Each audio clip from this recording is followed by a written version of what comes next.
Hi friends, Vinod ಮಾತಾಡ್ತಾ ಇದ್ದೀನಿ. ಇದು ನೋಡಿ, ಒಂದು ಫೈಕಸ್ ಬೊನ್ಸಾಯಿ ಗಿಡ. ಇದು ಸುಮಾರು 8ರಿಂದ 9 ವರ್ಷ ಪ್ರಾಯ ಇರುವಂಥ ಗಿಡ. ಹೊಸ ಒಂದು ಬೊನ್ಸಾಯಿ ಗಿಡದ ಜೊತೆ ನಿಮ್ಮ ಮುಂದೆ ಬಂದಿದ್ದೀನಿ. ಇದು ನೋಡಿ, ತುಂಬ ಮನೆಯಲ್ಲಿ ಕಾಣುವಂಥ ಅತಿ ಖುಷಿಯಾಗಿರೋಂಥ ಒಂದು ಫೈಕಸ್ ಬೊನ್ಸಾಯಿ ಗಿಡ ಇದು. ನೀವು ಸಾಮಾನ್ಯ ಮನೆಗಳೆಲ್ಲ ನೋಡಿರ್ಬೋದು. ನೋಡಿ, ಇದನ್ನು ಬೊನ್ಸಾಯಿ ರೂಪದಲ್ಲಿ ಮಾಡಿದ್ದೀನಿ. ನಿಮಗೆ ಯಾರಿಗಾದ್ರೂ ಇಂಥ ಗಿಡಗಳು ಬೇಕಾದಲ್ಲಿ ಅಥವಾ ಇದ್ರ ಬಗ್ಗೆ ಕಮೆಂಟ್ಸ್ಗಳೇನು ಬೇಕಾದರೆ ನನ್ನ ಕಮೆಂಟ್ ಬಾಕ್ಸಲ್ಲಿ ಮೆಸೇಜ್ಗಳನ್ನು ಹಾಕಿ, ಫೋನ್ ನಂಬರ್ನ ಹಾಕಿ, ನಾನು ನಿಮಗೆ ರಿಪ್ಲೈ ಮಾಡ್ತೇನೆ. ನೋಡಿ, ಇದೊಂದು ರೌಂಡ್ ತೋರಿಸ್ತಾ ಇದ್ದೀನಿ. ಗಿಡ ತುಂಬಾ ಬುಷ್ ಆಗಿದ್ದಂಥ ಗಿಡ. ಈಗ ಎಲೆ ಕಮ್ಮಿ ಆಗಿದ್ದರಿಂದ ಈ ರೈನಿ ಸೀಸನಲ್ಲಿ ನಾನು ಅದನ್ನು ಈ ಟೈಮಿಗೆ ಎಲ್ಲ ಕೊಂಬು ರೆಕ್ಕೆಗಳ ತೋರಿಸೋದಕ್ಕೋಸ್ಕರ ನಾನು ಇದನ್ನು ಈ ಟೈಮಿಗೆ ವೀಡಿಯೋನ ಮಾಡ್ತಾಯಿದ್ದೀನಿ. ಇದು ನೋಡಿ, ಬುಡದಲ್ಲಿ ಒಂದೇ ಬುಡದಿಂದ 3-4 ಬ್ರಾಂಚ್ಗಳು ಒಟ್ಟಿಗೆ ಬಂದು ಬೆಳೆದಿರುವಂಥ ಒಂದು ಗಿಡ. ಎಲ್ಲ ಕಡೆಗಳಿಂದ ಬೇರುಗಳು ಬಂದು ಎಲ್ಲ ಕಡೆ ಹರಡ್ಕೊಂಡಿದೆ ಫುಲ್ಲಾಗಿ ಮರದ ಕೆಳಗಡೆಯಿಂದ. ಅದಕ್ಕೆ ಹೆಚ್ಚು ಕಮ್ಮಿ ಚಟ್ಟಿ ಒಂದು ಕಾಲಡಿ ಅಷ್ಟು ಅಗಲ ಇದೆ. ಅದರಲ್ಲಿ ಫುಲ್ಲಾಗಿ ಗಿಡ ನಿಂತ್ಕೊಂಡಿದೆ. ಅದು ಎಲ್ಲ ಕಡೆಯಿಂದನೂ ಈ ಫೈಕಸ್ ಬೊನ್ಸಾಯಿ ಈ ಗಿಡಗಳಲ್ಲಿ ಸ್ಪೆಷಲ್ ಏನು ಅಂತ ಹೇಳಿದ್ರೆ, ಎಲ್ಲ ಜಾಗದಿಂದ ಮೇಲೆ ಬ್ರಾಂಚಸ್ಗಳಿಂದ ಎಲ್ಲ ಕಡೆಯಿಂದನೂ ಬೇರುಗಳು, ಸಣ್ಣ ಸಣ್ಣ ಬೇರುಗಳು ನೆಲಕ್ಕೆ ಬಂದು ಮುಟ್ಟುವಂಥ ಕೆಳಗೆ ತೂಕೊಂಡು ಬರುವಂಥ ಒಂದು ಇರೋದು. ಇದು ನೋಡಿ ತೋರಿಸ್ತಾ ಇದ್ದೀನಿ.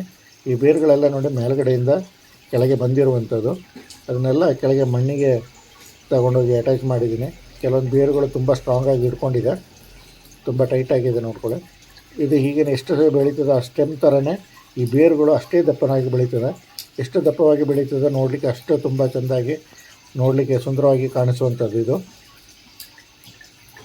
ನೋಡಿ, ಎಲ್ಲ ಕಡೆ ಬೇರುಗಳಿಂದ ಕೆಲವೊಂದು ಈ ಕಾಂಡದಲ್ಲಿ ನೋಡಿ, ಸ್ಟೆಮ್ಮಲ್ಲಿನೇ ಕೆಲವೊಂದು ಬೇರುಗಳು ಅಲ್ಲಲ್ಲೇ ಅಂಟ್ಕೊಂಡು ಟ್ವಿಸ್ಟ್ ಹಾಕ್ಕೊಂಡು, ಹಾಗೆ ಸ್ಟೆಮ್ ಏನಿದೆ ದಪ್ಪ ಮಡಗಲಿಕ್ಕೆ, ದಪ್ಪ ಜಾಸ್ತಿ ಆಗಲಿಕ್ಕೇನೋ ಅದು ಮೇನ್ ಕಾರಣ. ಅದು 3 ಸ್ಟೆಪ್ಗಳಲ್ಲಿ ಇಟ್ಟಿದ್ದೀನಿ. ಇದು ಕೆಳಗಿಂದ ಫಸ್ಟ್ ಬ್ರಾಂಚ್ ಸ್ಟೆಪ್ ಇದು.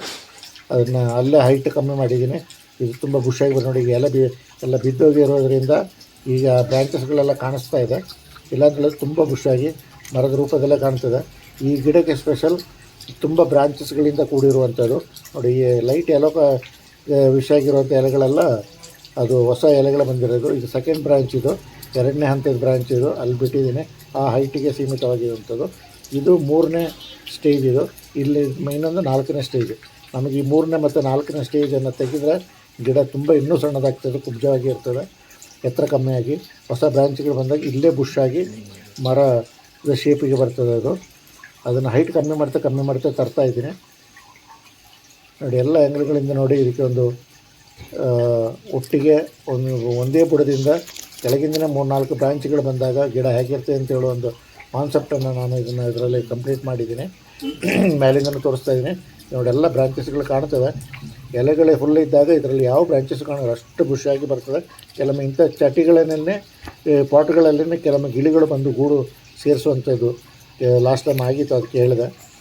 ಅಷ್ಟು ತಿಕ್ಕಾಗಿ ಬರುವಂಥದ್ದು. ಆಗ ಬರೀ ಗಿಡ ಶೇಪ್ ಮಾತ್ರ ಕಾಣಿಸ್ತದೆ. ಈಗ ಎಷ್ಟು ಬ್ರಾಂಚಸ್ಗಳಿದೆ, ಎಲ್ಲೆಲ್ಲ ಬೇರುಗಳು ಹೊರಗೆ ಬಂದಿದೆ, ಇದನ್ನೆಲ್ಲ ತೋರ್ಸೋಕ್ಕೋಸ್ಕರ ನಾನೀಗ ಈ ಟೈಮಿಗೆ ಇದರ ವೀಡಿಯೋನ ಮಾಡ್ತಾಯಿದ್ದೀನಿ. ಹೊಸ ಬ್ರಾಂಚಸ್ಗಳಿಗೆ ಬಂದಾಗ ಅದನ್ನು ಹೊರಗೆ ಬೇಕಾದ್ರೆ ಬಿಡ್ಬೋದು. ನೋಡಿ, ಅದನ್ನೆಲ್ಲ ಹೊಸ ಬ್ರಾಂಚಸ್ ಆಗಿ ಬಿಟ್ಟು ಹೈಟ್ ಕಮ್ಮಿ ಮಾಡಿದಾಗ ಅದನ್ನೆಲ್ಲ ಇದು ಮಾಡೋದು. ಎಲ್ಲ ಬೇರುಗಳು ಹೊಸದಾಗಿ ಬಂದಿರೋದನ್ನು ಟೆಸ್ಟ್ ಮಾಡಿ ಇರೋದನ್ನು ನಾನು ಆಗಿನೇ ಕೆಳಗೆ ಬಿಟ್ಟಿದ್ದೀನಿ. ಅದನ್ನು ನೋಡಿ, ಅದನ್ನು ನೋಡಿ ಮೇಲೆ ಬಂದಾಗ ಗಿಡದ ಬಿಡ್ತು ಜಾಸ್ತಿ ಆಗ್ತದೆ. ಅಲ್ಲೂ ಮೇಲಿಂದ ಬೇರುಗಳೆಲ್ಲ ಕೆಳಗೆ ಬಂದು ಅದನ್ನೆಲ್ಲ ಅಲ್ಲಿ ಸೆಂಟ್ರಲ್ಲೇ ಟ್ವಿಸ್ಟ್ ಮಾಡಿಬಿಟ್ಟಿದ್ದೀನಿ. ಅದು ಯಾವಾಗ ಮಣ್ಣಿಗೆ ಬಂದಾಗ ಬೇರು ದಪ್ಪ ಜಾಸ್ತಿ ಆಗ್ತದೆ. ಅದು ಸೇಮ್ ಮರದ ಕಾಂಡದ ರೂಪದಲ್ಲಿನೇ ತುಂಬ ದಪ್ಪವಾಗಿ ತುಂಬ ಚೆನ್ನಾಗಿ ಕಾಣಿಸ್ತದೆ.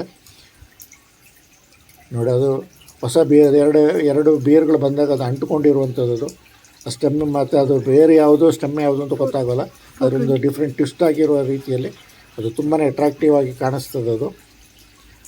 ನೋಡಿ, ಇದು ಇಷ್ಟ ಆಗಿರ್ಬೋದು ತಿಳ್ಕೊಳ್ತೀನಿ. ಲೈಕ್ ಮಾಡಿ, ಶೇರ್ ಮಾಡಿ, ಸಬ್ಸ್ಕ್ರೈಬ್ ಮಾಡಿ. Thank you all.